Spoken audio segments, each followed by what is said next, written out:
And what happens if you don't have a job tomorrow? And then what is the future? So today is all about the future, a lot of it about your job. So you can look into the future and take proactive or evasive action, as the case may be today. So as you know, technology is taking over the world as fast as possible. Pretty soon Uber will have driverless cars and Uber drivers will not work. But there's something else more important going on underneath that, is that most of the people on Wall Street, especially if you watch Bubble Vision, CNBC, they're always talking about growth, growth, growth. Growth is the magic word to them because growth means the economy is rising.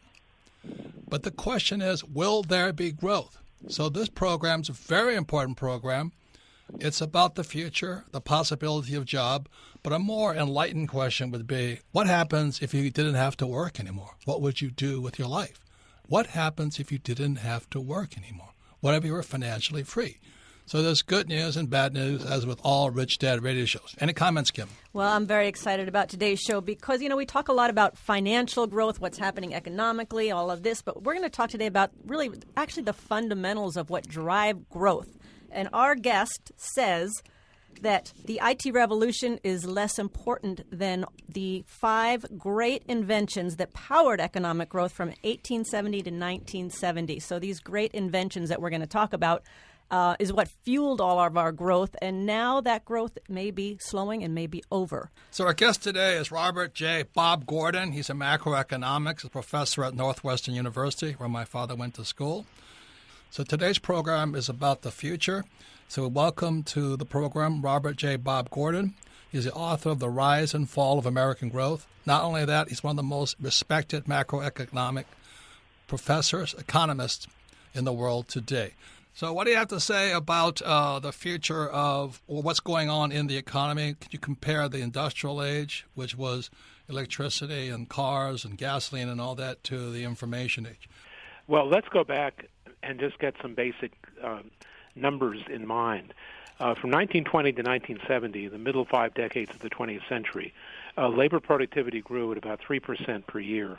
In the last 6 years, it's grown at only 0.5% per year. That is 1/6 as much. So we have to figure out why productivity growth has slowed down so much and what that means for the future. If we look back to the middle of the 20th century, what propelled growth was the impact over about 50 years of the great inventions that started in the late 19th century: electricity, the internal combustion engine, the different kinds of inventions in entertainment and communications that brought us the telephone, phonograph, radio, TV, and motion pictures, chemicals, plastics, antibiotics is a 4th group. And then a 5th group is everything involving running water, indoor bathrooms.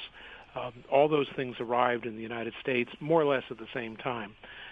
Invented in the late 19th century, rolling out in the early 20th century, having the big impact on productivity in the middle of the 20th century. Now today, we've been benefiting for 50 years by the digital revolution, the conversion from paper and typewriters to computers. But in my view, most of the productivity-enhancing achievements of the digital revolution have occurred a long time ago. They happened in the 1980s when we got personal computers with their spreadsheet and word processing software that completely replaced typewriters, retyping, file cabinets, paper, and calculating machines. And we moved on with the Internet, search engines, and e-commerce in the 1990s. But if you look back over the last 10 years, since 2005, in the business office space where most people work, they're still doing the same things with the same laptops and desktops that they did back then. The smartphone is a great invention, but it's mainly for social networking and consumer welfare and game playing. It has not had a big impact on business productivity. So when you talk about the IT revolution, we really had an earlier one in the 80s and 90s that had a big impact on productivity, but that's pretty much over. So what I'm saying is this: the industrial age. I keep things really simple. Industrial age actually created jobs, but the information age isn't. Is that a simple way of saying it? No, we've been creating plenty of jobs. Remember, we've created close to 15 million jobs since the end of the recession in the middle of 2009. And the slower productivity grows, the more you need workers to man all the different types of occupations. If you look at the supermarket, when you go into it, the goods are still stacked on the shelves by humans. The meat and cheese is still sliced behind the deli counter by humans. You still have humans doing the checking out. Barcode scanning made the checkout process faster, but it did not eliminate the humans. My own local supermarket has just taken out the self-serve kiosks that people used to check themselves out and have replaced it by express lanes driven by humans. So this slow productivity growth is actually good for jobs, and the areas where modern technology is removing workers is pretty limited, and as many new jobs are being created in both high-end information technology programming jobs and also in, of course, many low-end service jobs in fast food and retail stores. So what you're saying is there's no increase in high-paying jobs for the so-called uneducated worker. Well, for most of the last 10 years, what we've been lacking are good middle-class blue-collar jobs and white-collar jobs. The middle-income blue-collar jobs have been decimated by the outsourcing of manufacturing. That's been such a big issue in the presidential campaign. The digital revolution of the 80s and 90s did take away a lot of jobs of secretaries and typists who used to do repetitive retyping. E-commerce and airline and hotel websites has taken away a lot of jobs for travel agents. It's interesting that the ATM automatic cash machine did not take away all the jobs for bank tellers. We still have more bank branches than ever and almost as many bank tellers as we did 10 or 20 years ago. So this idea that computers are going to take over for all our jobs is just a myth. It's not happening. The role of artificial intelligence and big data is working on the fringes of our economy. We're getting voice recognition. We're getting language translation. We're getting legal searches that are drying up the part of the labor market for young lawyers. But these things are really a drop in the bucket in the vast expanse of our economy with its 150 million jobs and its $18 trillion of output. Okay, so what you're saying here is that growth isn't going to happen ultimately because the industrial age was growth. There's going to be less growth now? That's right. There's going to be less growth in the future than there was either in the 1990s when we had the Internet revolution or more particularly in the middle 5 decades of the 20th century. So what does no growth mean to you? No growth means to me that growth will be slower. It'll be 0.5% to 1% instead of 2 or 3%. That means that we'll have ever-growing problems in funding our pensions and funding our Social Security and Medicare. Government tax revenues rise more slowly, of course, when people's incomes rise slowly. There's an old phrase called the zero-sum society. If you're not growing, then to have more of some things, you have to give up others. And so we'll be in a continuous political battle about what we give up in order to have more of something else. Let's get Robert Kiyosaki, the Rich Dad Radio Show, the good news and bad news about money. We're talking to Bob Gordon. He's a macroeconomist. He's a professor of Northwestern University. His book, The Rise and Fall of American Growth, is said to be the Bible for economists for the next 50 years because he's talking about what's going to happen in the future and what does a new economy look like, especially if there is no growth. And he said it to most, he hit it right on the head, which is my concern, is our pensions, especially for the old guys like the baby boomers, may not be funded now. Is that correct? Well, we know for a fact that the Social Security system is going to run out of money in about 2030, about 13 years from now. And Medicare is going to run out of money a little bit sooner.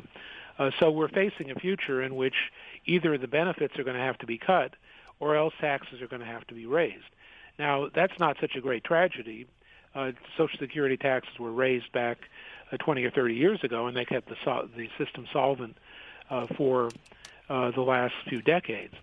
So we're going to have to do something like that again. We're going to have a big reform in our entitlement programs, and that includes Medicare, not just Social Security.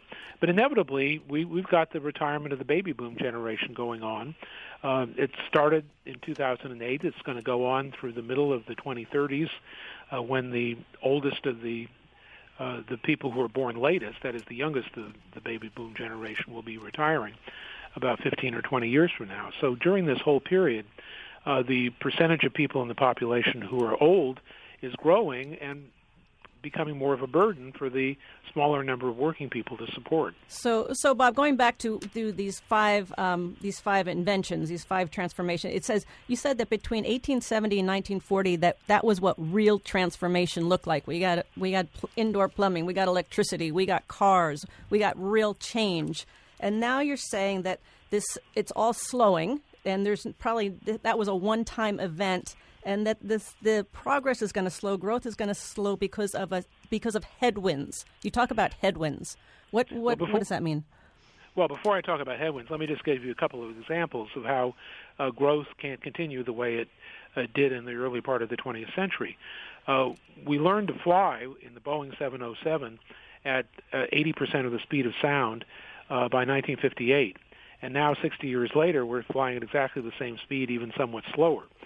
We went from a rural to an urban society. Once we're an urban society, we can't make that transformation again. We went from rooms that were hot in the summer and cold in the winter to rooms that were even temperature all year round, thanks to central heating and air conditioning. We could only go through that transition once.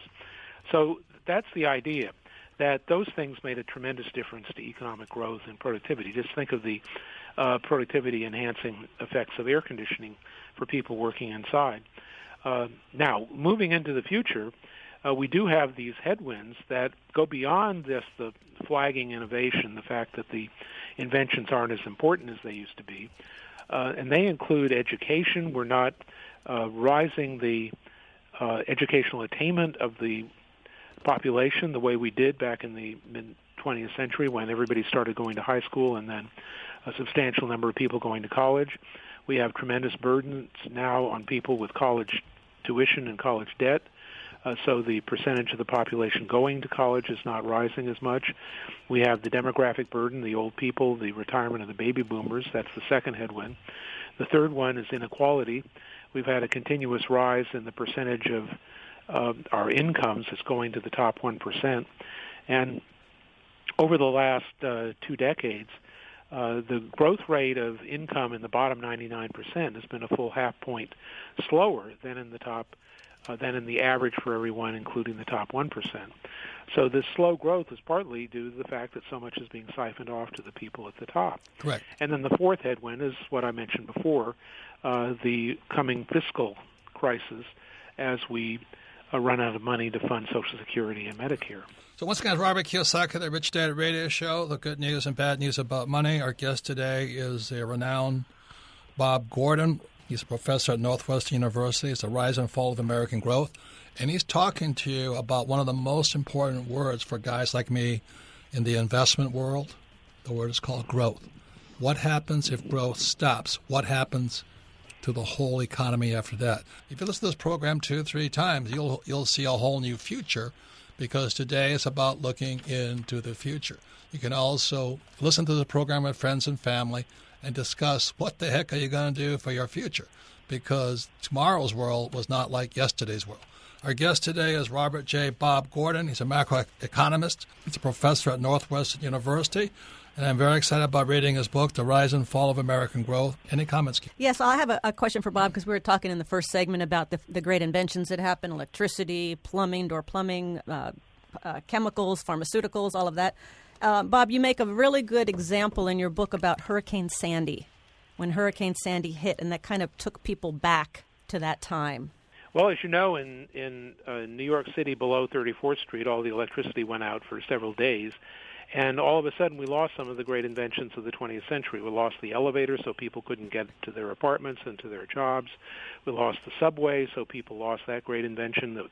The New York subway began in 1904. Of course, people couldn't charge their computers or their cell phones, so we lost the benefits of the digital age, and we lost the benefits of air conditioning, in many cases central heating as well.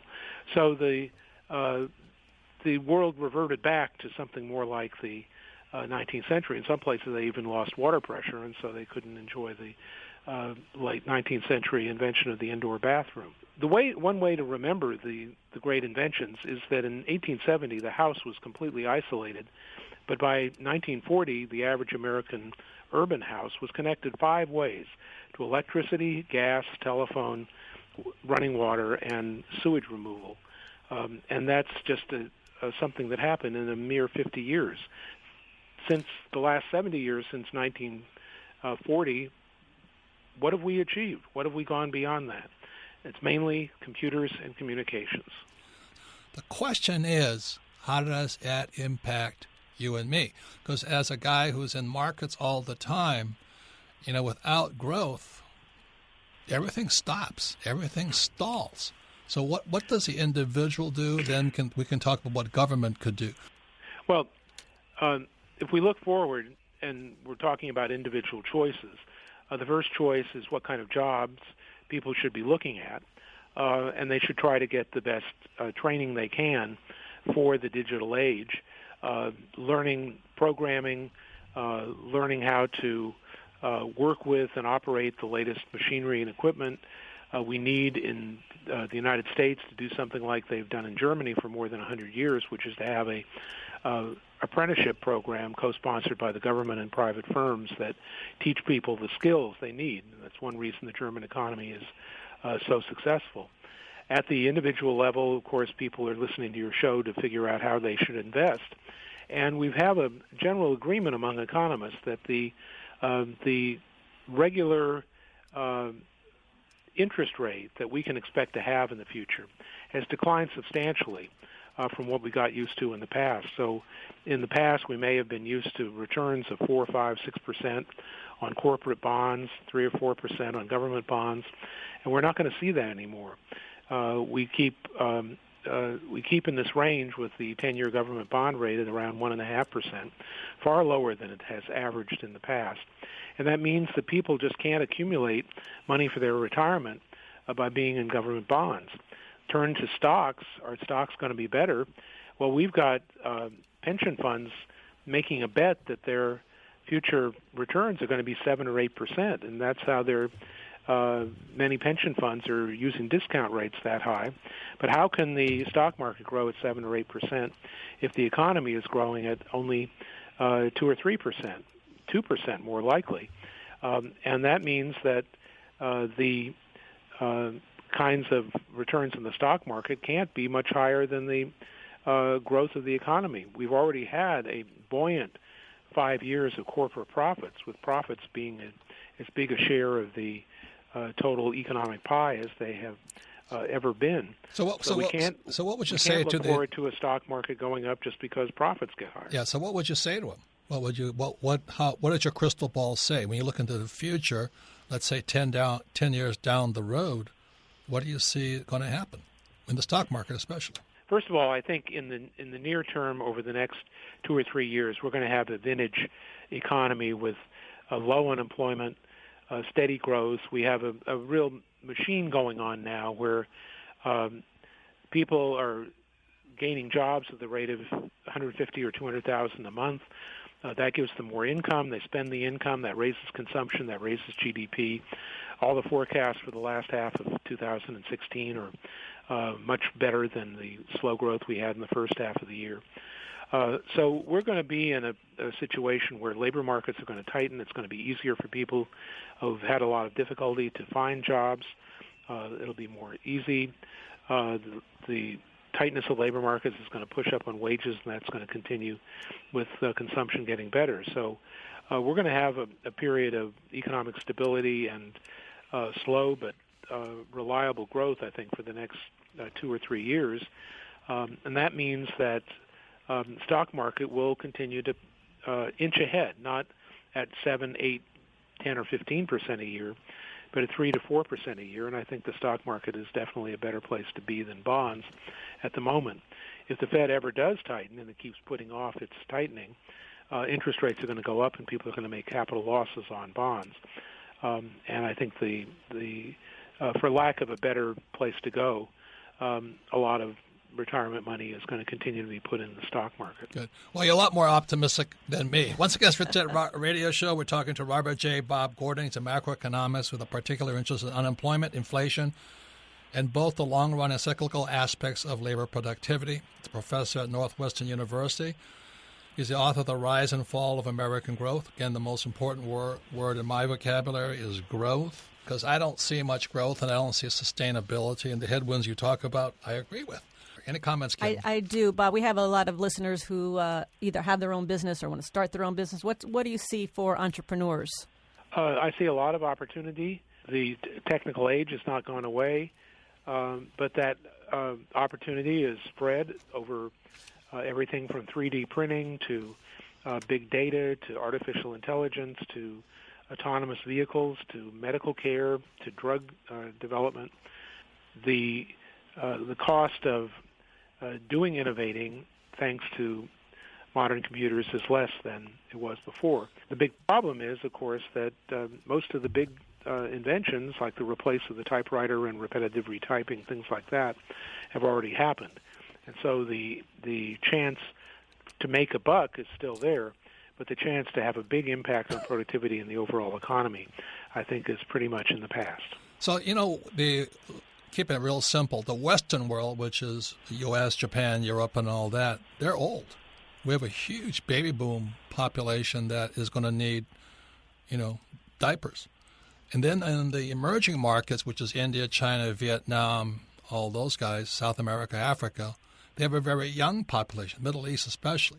So how is that going to affect the balance throughout the world? We have an old world, and you have a new young world that's tech-savvy and cyber-smart. That's right, and more of the inventions are going to happen in the emerging markets. When I say that growth is going to slow, I'm just referring to the developed world that you referred to, Japan, North America, Western Europe. There's still plenty of room to grow for the emerging markets of Asia, Africa, and Latin America as they catch up to the standard of living of the developed countries. And I expect that growth will continue. The enormous Chinese success of the last 30 years provides a lesson.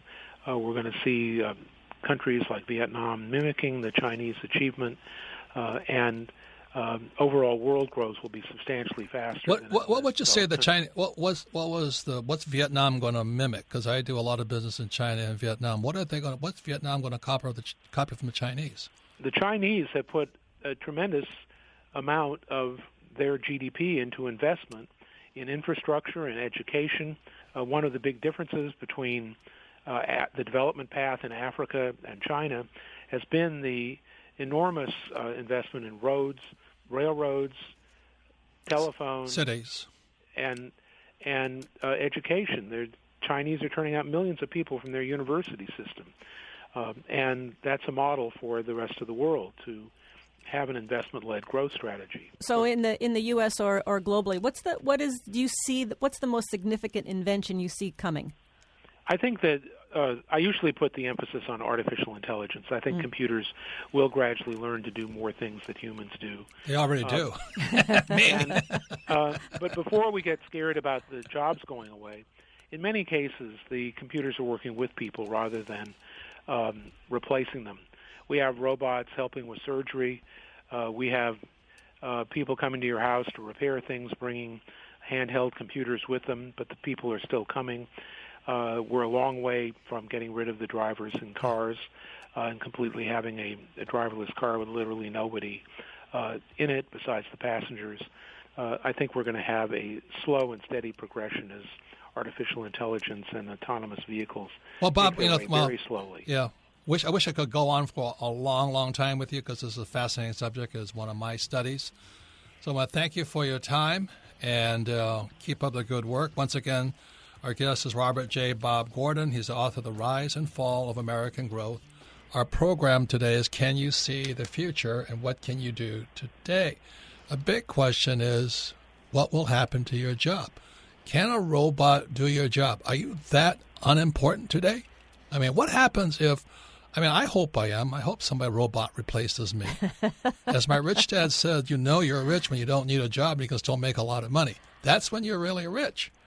So our guest today is Martin Ford. He's a futurist, New York Times best-selling author. He is the leading expert on robot revolution, artificial intelligence. I always laugh at that word because I'm pretty artificial with intelligence, and job automation and the impact of accelerating technology on the workplace, economy, and society. In other words, a lot of stuff is coming down the road. He is the author of The Rise of Robots, Technology and the Threat of a Jobless Future. God, what a wonderful idea. And also Lights in the Tunnel, Automation, Accelerating Technology, and the Economy of the Future. So, Martin, it sounds like you're sounding an alarm for a lot of these guys who need a job. Well, yeah, to some extent it is. It's an alarm for everyone, for society in general. I think technology is moving at a rate that we've never seen before, and things that are going to happen that we've never seen before. You know, we're going to have a huge impact maybe 10 to 20 years from now, somewhere in that time frame. We may really need to rethink our whole economy in terms of the way it works. So before we get into what you see coming in the future, a question for every employer is this. Would you rather hire a robot or a human? Well, I think the answer, the vast majority of the time is going to be a robot. Yeah. I mean, robots don't get sick. They show up on time every day. They don't have workman's comp. They don't complain. Yep. No social security. They don't get sued. Benefits, No health care, right? Yeah. No so, lawsuits. The advantages to having a robot or some kind of technology replace a worker are very, very compelling. And, of course, that's been one of the things that's always driven capitalism. That's part of progress. And that's not a bad thing. The thing is, though, that it's going to move faster from this point on. Yeah. Well, Martin, I was just working at my gym recently, and the guy in there that I know I'm talking to him, and I'm saying, what are you working on now? And he goes, I got one last big project. And I'm like, what's the project? He goes, I'm building kiosks for McDonald's. And I'm like, what does that mean? He goes, worldwide, McDonald's is concerned about the rising minimum wage. And so they're going to replace their workers at the front line with kiosks to take orders. And this is McDonald's globally. And if McDonald's does it, Burger King is going to do it and KFC is going to do it. And, I mean, it's just a ripple effect, isn't it? That's right, yeah. It's kind of inevitable, especially in fast food. And it's not just ordering kiosks. It's going to be actual robots that make the hamburgers as well. In fact, there's a company in San Francisco that's just now opening up a storefront where you'll be able to go in and buy a hamburger that was produced by a robot. And they're doing that to essentially test their technology before they roll it out on a broader scale. So this is happening right now. So did it taste good? I haven't tried it, but what I've heard is that it's a gourmet level burger. It reminds me than McDonald's. Reminds me back to those automatic cafeterias where you just go in and had all the machines there, no people. It's the robots are. It's not just vending machines that make bad coffee and all of that anymore. They're a lot more sophisticated. And so it's not something to take lightly, that's for sure. So tell us, what else you see? What else do you see? Well, it's not. We talk a lot about robots because that's very visual and it looks human. But in most cases, it's not really robots at all. In many cases, it's only software. And this is one of the most important things that's happening because we still have this kind of perception that, well, robots and automation are going to come for the fast food workers or the people that work in factories or warehouses, people that don't necessarily have lots of education. But actually, that's changing very rapidly, and technology is beginning to come for more skilled jobs. And if you've got a job sitting in front of a computer, writing reports or doing some kind of analysis for a company, all of that is becoming susceptible. And, of course, that's not a robot at all. It's just software. Can you replace attorneys? Well, to some extent that's happening, yeah. I mean, part of what lawyers and paralegals do is they review documents. They go look at documents and figure out are those relevant or not. And they used to spend a huge amount of time doing that, and now it's all done algorithmically. And what about doctors? Doctors is happening gradually. It depends on what they're doing. An example of a doctor that could probably be entirely replaced would be a radiologist, right? A doctor that looks at medical images, because computers are getting fantastically good at looking at visual images and figuring out what's there, recognizing those images.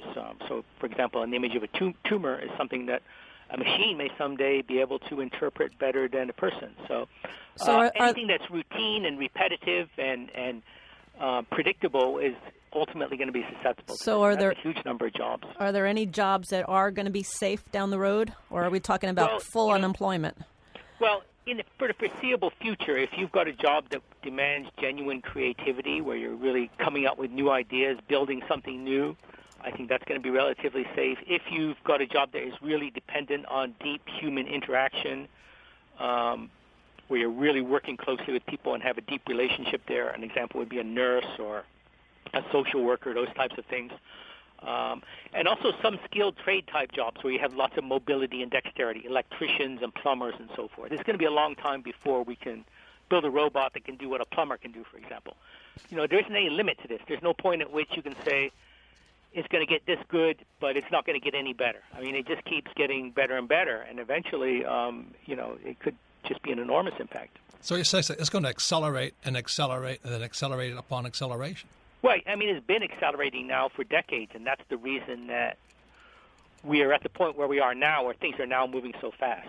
There's an example I gave in my book where Microsoft came out with the Kinect, which is a video game thing, but there's a computer vision component in that really revolutionized what was happening in robots, because they just picked up that piece of technology and used it in other places, and that's what's happening all over the case. So Martin, are we going to need to transform our whole economic system here? I mean, what if all these people cannot get jobs or are out of work because technology has replaced them? What happens? I see thousands upon thousands of people without jobs. That's right, and it could lead to a situation where we really need to think differently. And the other side of that is it's not just people being unemployed; it's not having consumers to drive the economy. Right. You need people out there to buy the stuff being produced, and of course, if people don't have jobs or if the wages are driven down to really low levels, then you don't have that demand to drive the economy. And in fact, I would argue that there's some evidence of that already. I mean, I'm sure you've had other guests on talking about how the middle class is eroding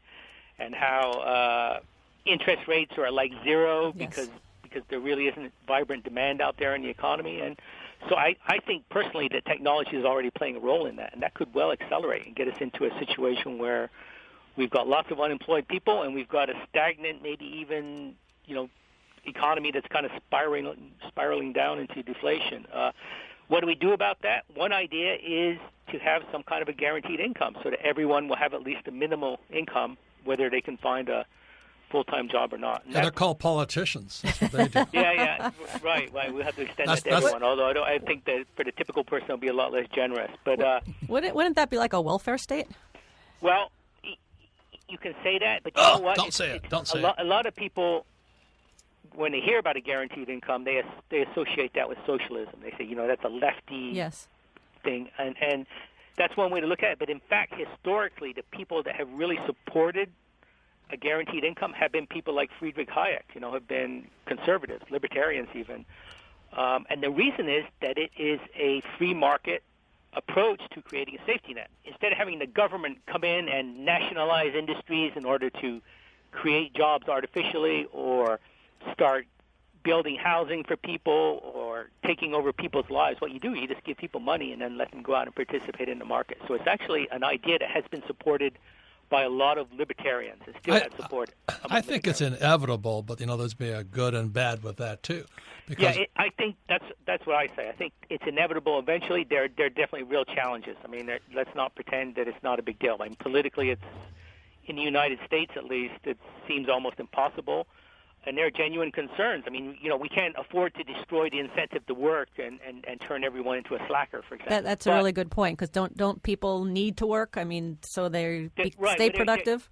I mean, there are two things there. Like, the economy right now still needs people to work. Obviously, we don't have an automated economy yet, so we still got to have people to work. So this is something that we'd have to design very carefully. And one of the most important things is to not destroy the incentive for people to work on make top more of their money. Guaranteed income. Make more money. Right. I mean, the worst possible example of that right now is in the Social Security disability program, which right. a lot of people are using like a guaranteed income, although Yes. it's not intended for that. But under that program, once you get into it, you got to go through a lot of hoops to get into it. But it's broke. if they catch you working, you're gone. You're done. Right. You lose it all. So that's like the worst possible example of how to create a system Incentivize people not to work. that creates that perverse incentive. Right. Once again, it's Robert Kiyosaki, the Rich Dad Radio Show. Our guest today is Martin Ford. He's a futurist, New York Times bestseller author.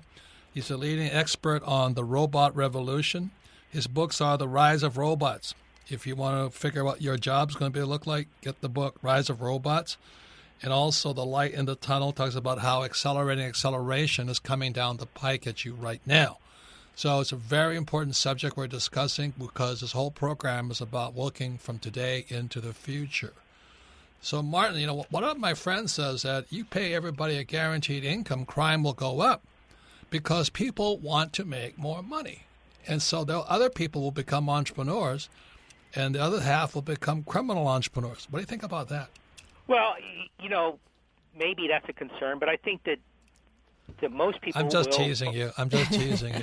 Yeah, I mean, that's fairly speculative. I don't know that crime would necessarily go up. It depends on what opportunities people have to do useful things with their time. I think in general it could create a more entrepreneurial economy because if you give people a basic safety net, they're going to be more willing to take a risk.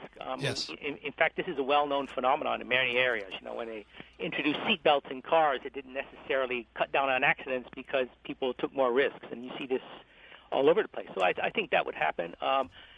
Is there a concern with people that won't have anything to do and will engage in undesirable activities? Yes, and that's something we need to think about. I think one thing that's really important is to preserve an incentive for education. So what I would say is that if you graduate from high school, we ought to pay you a little bit more in terms of a guaranteed income than if you drop out, for example, because the last thing we want is lots of uneducated people with no motivation at all running around collecting an income.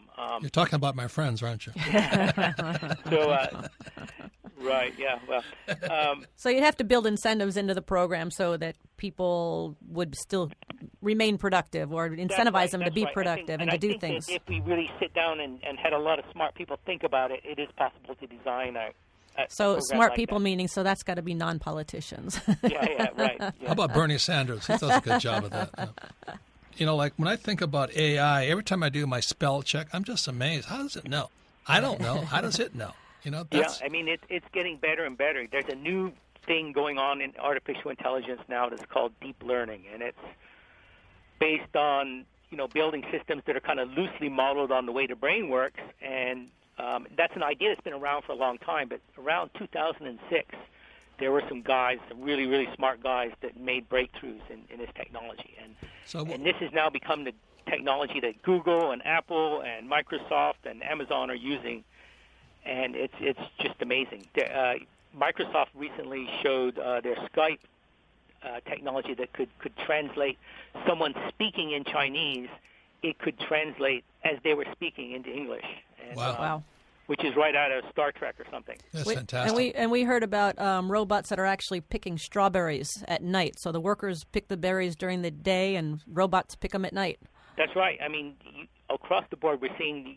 And that's an advance in machine vision, right? Robots can now look at strawberries and figure out what color they are, and that's what enables it. And also dexterity. Robots are becoming much more dexterous. They're getting closer to the point of being able to replicate what people do, and that has huge implications. The reason there are so many jobs in China and Indonesia and places, like that in factories is that we still can't quite build a robot that can approach what a person can do in terms of fine motor skills and dexterity and visual perception. But that's changing, and when it does change, there's going to be millions and millions of jobs lost in those developing countries. So this is not just something that's limited to advanced countries like the United States either. It's really a global phenomenon. So, Martin, the other argument that the tech guys say is when they're creating all these new technological revolutions and think, oh, no, technology is going to create more jobs. Well, it will. What do you say to that? And historically, it always has. That's correct. And so people will look for it, and they'll say it's going to be the same thing as in the past. And the classic example is agriculture, right? You used to have millions of people working on farms. Then, tractors and combines came along, and those jobs disappeared. But we did have massive unemployment because people moved to manufacturing, and then they moved to the service sector. But this time around, the technology is really coming for everything. Anything that's on some level routine and repetitive is going to get wiped out. Doesn't matter if it's on a farm or in a factory or in an office. And there will, of course, be new jobs created, but the question is, are there going to be enough of them? And I believe that given what I see in technology, there are going to be more jobs destroyed than are created. And I think also that the jobs that are created are very likely to be pretty hard to get. I mean, they're going to require lots of skill, maybe lots of intelligence and capability, maybe a technical orientation, lots of math, that kind of thing. So the person that today is driving a taxi, when a self-driving car comes along and eliminates that job, we can't necessarily expect to always take that person and turn them into a robotics engineer. So this program is about looking into the future. What advice do you have for our listeners today?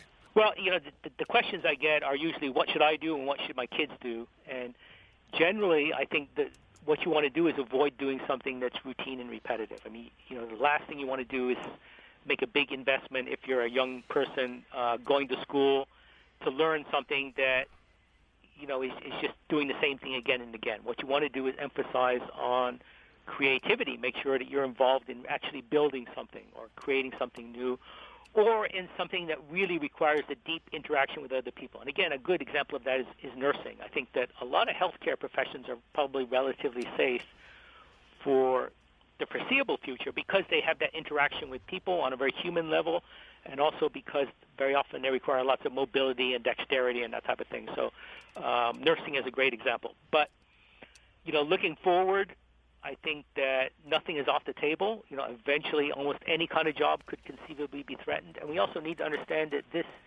is going to be a big challenge for society. So it's not just about what should you do or what should your kids do, but it's also about being aware that this is a trend that we're going to have to figure out what to do about.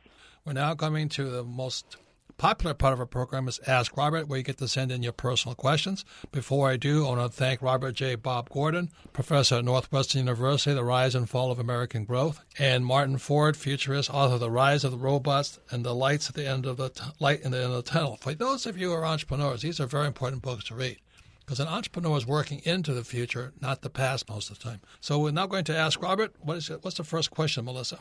Our first question today comes from John in Austin, Texas. Favorite book, Rich Dad, Poor Dad. Says, I'm a college grad living in one of the hot startup markets in the country.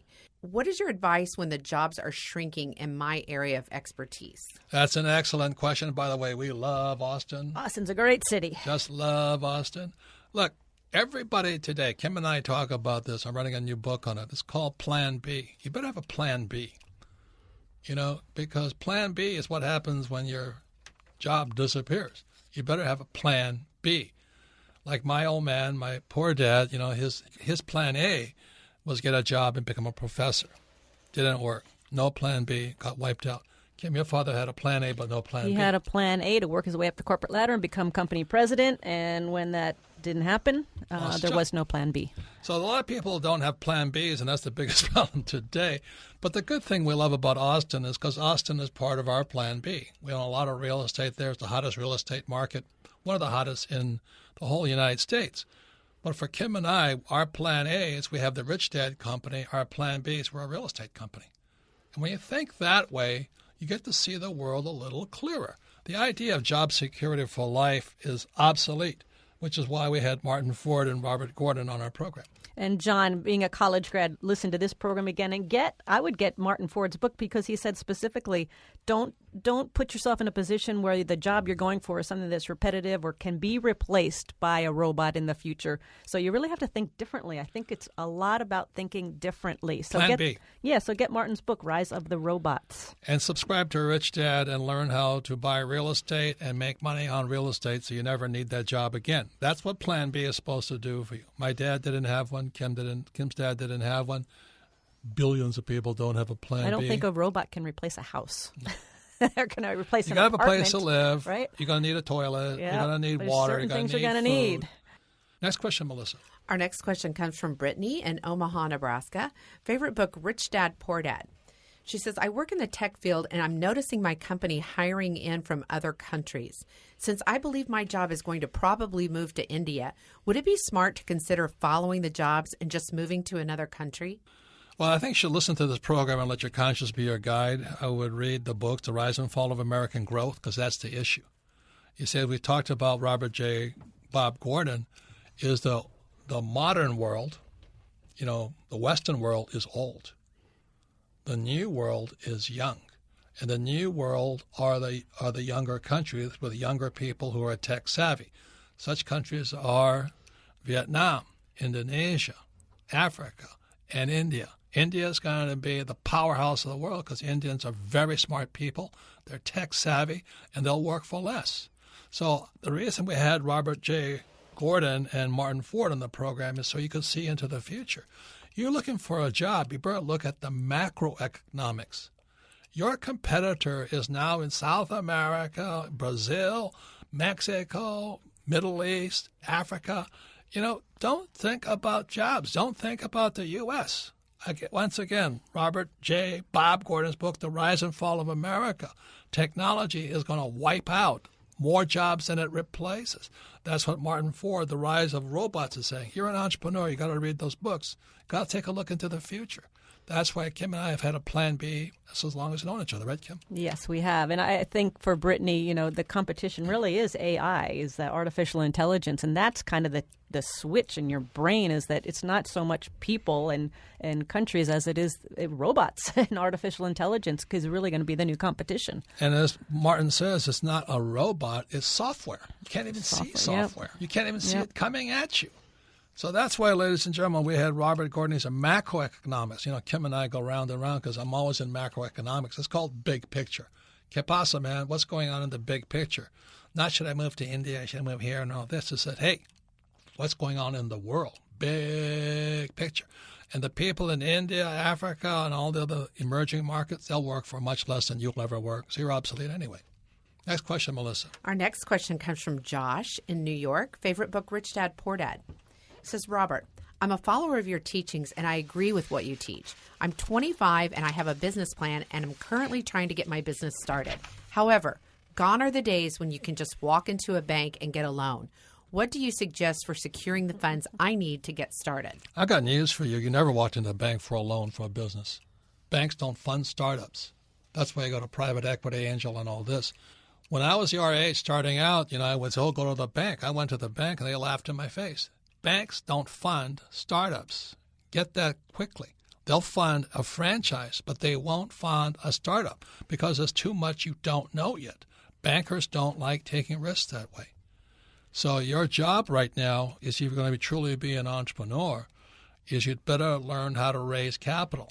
And that means there's books on it. You can study how people raise capital. There's crowdfunding and all that, which I don't really support, but I'm sure the reason I don't support it because I don't need to use that skill. I already have the skills and the resources and the education to raise as much money as I want. So you're just starting out. You need to learn to raise capital outside the banking system. Now, as I said to people about Austin, Texas, the reason I'm in Austin, Texas is because of real estate. Banks love real estate. So why the heck do you think I'm in real estate? Not because of anything else, because it's easier to raise money. Real estate is debt and taxes. Any comments, Kim? Yeah, I would watch Shark Tank. That's a great show. If you're starting out as an entrepreneur, it's a great show, Shark Tank. And I would also say, we always say money follows management or money follows track record. So you're a little bit of a catch-22. That's why when Robert and I started, we started our business with no money to get the experience and to build up our expertise. But if you're just starting out and you don't have a team and you don't have any track record, you might want to just start small because raising money is a huge responsibility and taking other people's money. Yeah, and you're the biggest risk of all because you're young, you don't know what you don't know. But anyway, keep going. I encourage you. I'm just giving you some insights. Banks don't lend money for businesses.